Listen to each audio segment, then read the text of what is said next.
In the past, God manifested himself in many ways to his people. He came in the form of a burning bush for Moses, in pillars of cloud and fire for the Israelites, to guide them through the wilderness. But then, and this was the very first Christmas of all, he came to us in the form of man, in our form. He became tangible, vulnerable, 100% human for the first time. He became one of us, to save us. As many saints have written, for a moment it almost seems as if heaven and earth have switched places the day Jesus was born in the manger, in Bethlehem, during the night. If you think about it, it's true. God's presence filled the earth because God was on the earth. He was with us. In fact, that is what we call him, what Isaiah hailed him as, Emmanuel, which means God with us.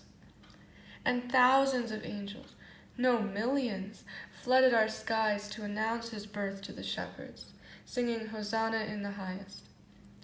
Earth truly seemed to contain all of heaven on that joyous day. And yet, it would not be that way for long. For God so loved the world that he gave his only begotten Son, that whosoever believes in him should not perish, but have everlasting life. We must not forget that there was an underlying purpose to all of this, and that purpose was huge. We can look at it this way. All babies, as we know, are born into the world to live the life they have been given. They are fed and nurtured, and their bodies fight for that life from the moment they leave the safety of their mother's womb. Jesus, however, was the first and the only child born to die for our salvation, to free us from slavery to death, and worst of all, from slavery to sin. Because by taking the form of flesh, he could now be wounded, beaten, humiliated, pierced. He could bleed, and he could die. And he did. We should take time to remember this.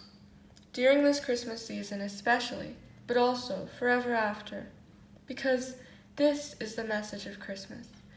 This is the good news of our salvation. This child, wrapped up in swaddling clothes, born in a humble stable, within the intimacy of a family in the silence of the night, this child is love. Love came down upon earth and transformed the world. Yes, love came for us. It came to get us when we were walking in the valley of the shadow of death. The people who have walked in darkness have seen a great light, the prophet Isaiah says. Never forget that this Christmas, and in all your Christmases hereafter. That light, the light of Christ, still lives on in our hearts. Don't extinguish it. Keep it burning, keep it fed. Keep Christ in Christmas.